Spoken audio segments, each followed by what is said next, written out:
What's up, everybody? Welcome back to another highly combustible reaction. We're going to the Proms 2025 Sibelius Violin Concerto. Shout out to Brian for the request. He said that it absolutely is a superb performance of Sibelius's piece. Let's jump in, check it out together, see what we got. Let's roll. Buckle up. It's going to be a few minutes, but it's going to be absolutely worth it, I guarantee. Well, next on this Obviously, go show the original poster, music, docs, and concerts, all the love in the world. first night of the Proms, one of the great romantic violin concertos, the work of the Finnish composer Sibelius. Intense and technically challenging, this is one of the true glories of classical music. We're off on a 35-minute voyage to Finland. The natural beauty of the country's striking landscapes almost seems to be painted into the music. Of course, once Sibelius had dreamt of being a star violinist. Yeah, you really can feel that in this. It's written by someone who knows the instrument from the inside out. It famously asks a huge amount from the soloist, and tonight it's in the hands of one of the world's finest, Lisa Batiashvili, from a country pet shop with a really great name. Which is? Georgia. You've been relishing saying that. Just waiting for that. Nick Mohammed is with us. You played violin in your university orchestra, and I think at one point you envisaged you might play the soloist role in this. I bought. Well, I think that was wishful thinking. Oh, I've got the score with me. I bought this, I think, in 2002 with Look at that, with the score right there. I'm going to be following along. I bought it with the hope that I would one day be able to play it. I have never even got close, of course, because it is so virtuosic and so incredible. But, I mean, having hopes is what poor old Sibelius had. He thought that he was going to wind up being a violinist along the lines of Lisa Batiashvili. That never quite happened, but can you sense the passion that he had for the violin, for the sound that it makes in this music? It feels like he was obsessed with the instrument and the range of sound that he gets from the violin, and, I mean, just the sheer virtuosity of it. I mean, it's quite a phenomenal piece, and you can see why players kind of keep coming back to it and that it's still so popular today. He was a proud Finnish nationalist. He was determined to help rid his country of domination from Russia. He also loved the beauty of his country, and it's really interesting hearing this work after the Hebrides Overture, Fingal's Cave, which paints Scotland. Here we get a wonderfully visceral painting of Finland. Yeah, there's a real... I love all Sibelius, but it always feels as such a visceral, sometimes quite a bleakness and a darkness to the way he paints the landscape. But like so much Sibelius, there's always a kind of a parting of the clouds and this sort of. I always sort of imagine it as like a ray of sunshine kind of coming through, and it just suddenly fills you with immense joy, like almost euphoria in his music sometimes. And you know, I'm so ready hearing everybody hype it up. And even the melancholy is just so remarkably it's beautiful. so deep. Yeah. But this is a concerto that all the greats have taken on. I mean, why is this one of the most performed concertos of the 20th century? I wonder if it's just because of the sheer challenge of it, maybe, because it is so virtuosic and full of Everyone likes a cadence and challenge. everything. I mean, it's magnificent. You can't resist it. Well, this violin concerto is Sibelius's only concerto for the violin, and indeed his only concerto for any instrument. His own love letter to the violin he loved so much. What a way to do it. Lisa Batiashvili joining Sakari Oramo and the BBC Symphony Orchestra for one of the great concertos in the repertoire. Coming to the front of the stage, shaking hands with the leader. We're going to hear Sibelius's Violin Concerto. Brace yourself.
He has already made that violin do things that I didn't even know the violins could do.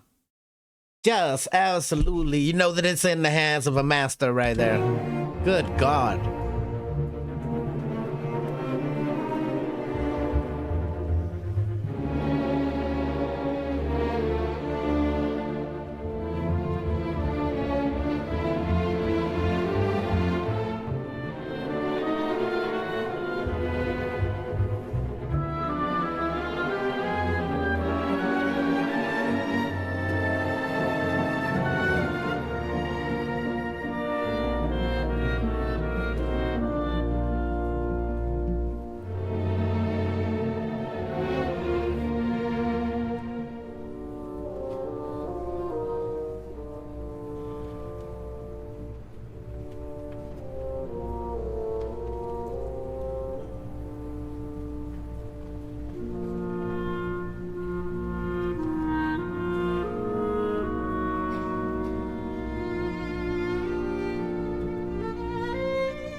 How many countless hours and days and weeks and does it take to get that perfect? To where you don't have to look at anything whatsoever. She's got the sheet music in her head. The movements are ingrained. I don't know how, like, you're not talking about some short song to remember. You're not talking about remembering some lyrics. I don't know. It's a wondrous thing. Everybody out there playing their instrument, it's a wondrous thing. But just to see someone that doesn't need anything at all, just walks out on the stage. Oh yeah, I play a, like, that's. Anybody that I've ever met that says that they played an instrument, they damn sure didn't play it like that.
That's what those breaks are for, to give everybody a chance to cough that's been holding it in, because I wouldn't cough during that.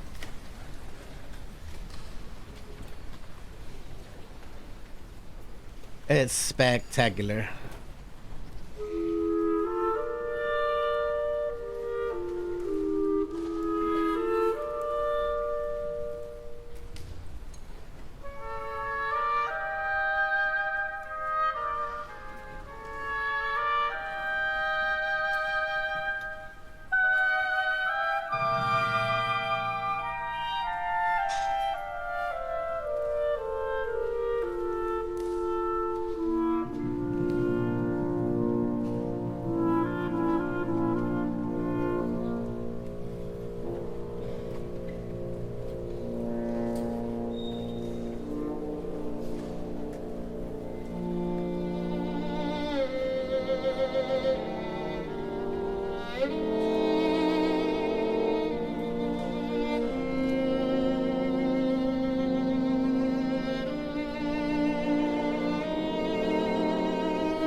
Really boggles my mind.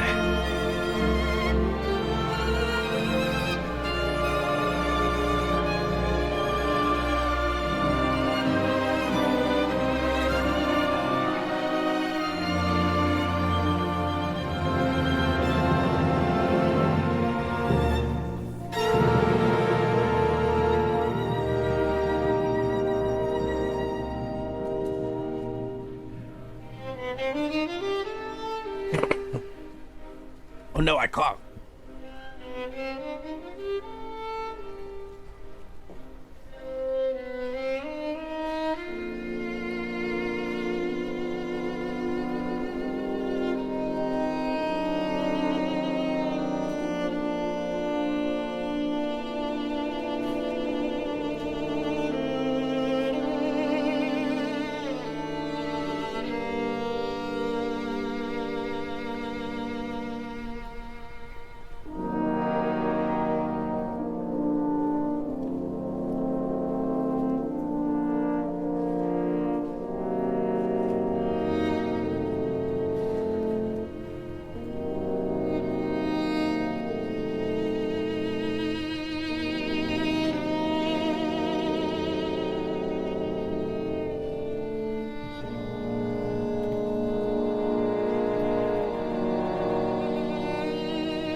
First of all, I was afraid to cough because I always don't want to be that guy because you always hear that guy in the background.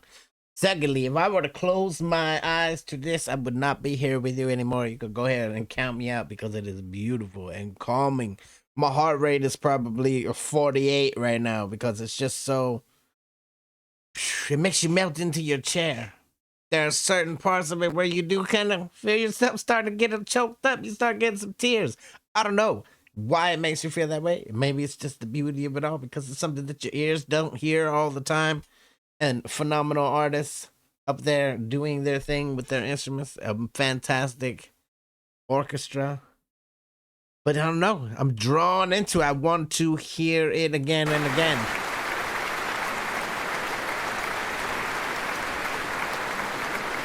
It really is bewildering that it took me until I was 40-something years old to get into classical music.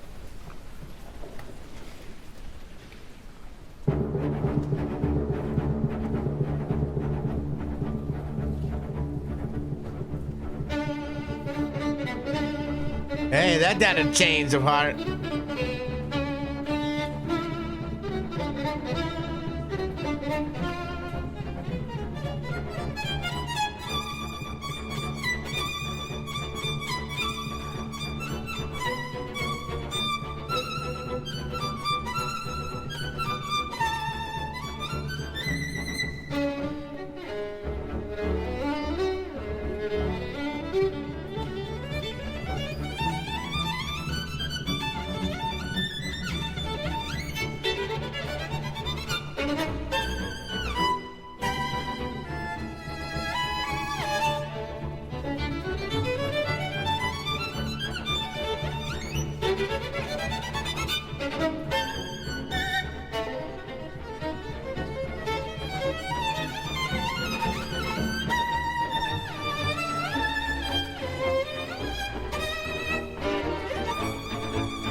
Making sense.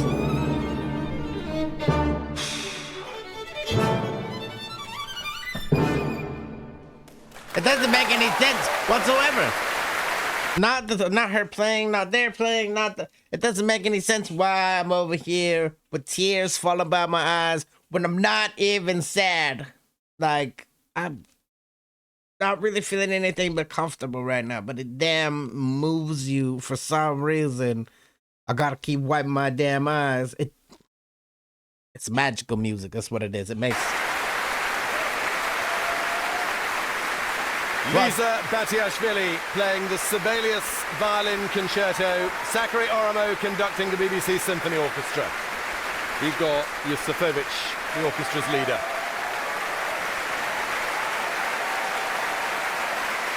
A work that Lisa Batiashvili describes as being one of her closest friends. She first played it when she was 16 in the... 16 years old. Yeah, virtuoso indeed. 16 playing that. It would have to become a very, very close friend. You would have to know every single... And that's how she can do it with no sheet music. Good, my God. Final of the Sibelius competition with Maestro Zachary Oromo conducting. Back here to perform it on this first night of the 2025 BBC Proms, live from the Royal Albert Hall on Radio 3 and BBC 2. And you can really sense, I think, the closeness between Lisa Batiashvili and Zachary Oromo. And our guest tonight, Nick Mohammed, you were following that throughout with your score that you yourself bought when you thought you might have a crack at this concerto. What did you make of that, Nick? My goodness, that is... I mean, it was just staggering.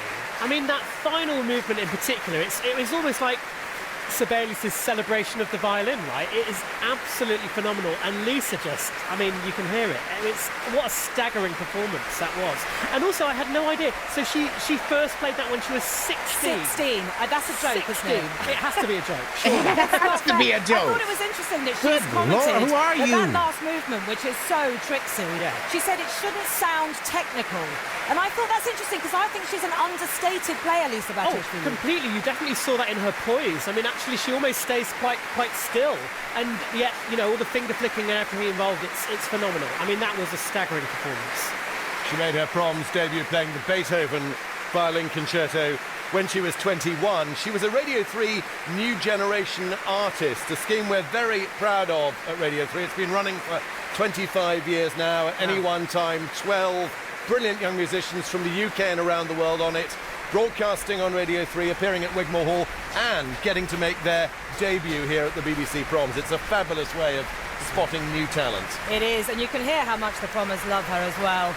She has commented, actually, that the Proms is unique in the classical music industry, Lisa Batiashvili says, because she just looks out and sees this sea of people so close to her who love the music so much, who are going to be here coming back and back throughout the season, Nick. And she says it gives her hope. Oh, well, I mean, there's no better venue for classical music, is there, in the world, maybe? So you can imagine if you're a player of the standard that Lisa is, to perform here just must be an absolute joy. Does it bring back memories, looking at those proms there, of your earliest proms? I did. You know what? I actually one of the first proms I came to was back in 2003, and I can't remember who performed it, but I heard the Sibelius Violin Concerto, and I was way up here as well at the gallery, and it was love that you're treat. replaying that. Yeah, 22 years on. Right here is where we are supposed to stop today's reaction. But my God, how? Like, first of all, let's talk about Sibelius. We know that he wanted to be a concert violinist, if I remember correct, but he had a little bit of stage fright, so he ended up going the composing route instead. How did somebody that, like, how do you write something like that, first of all, and then for her to pick it up and say that she played it first at 16? That was probably one of the most moving performances I've ever seen, legitimately. Like, she just did things with the violin that my ears have never heard a violin do before. And it was hair-raising and tear-dropping, and I don't even know why I was feeling the way that I was feeling, but I loved every single second of it. I really, truly did. Like, you want to connect with your inner self, listen to something like that right there. Get over and show Music Docs and Concerts all the love in the world. Just phenomenal. That's what it was. Shout out again to Brian for the request. Hit the like button if you liked it. The dislike button, but I won't believe you. Till the next one, I'm Combustible. You guys be happy, healthy, safe. I love you to the moon and back. Peace.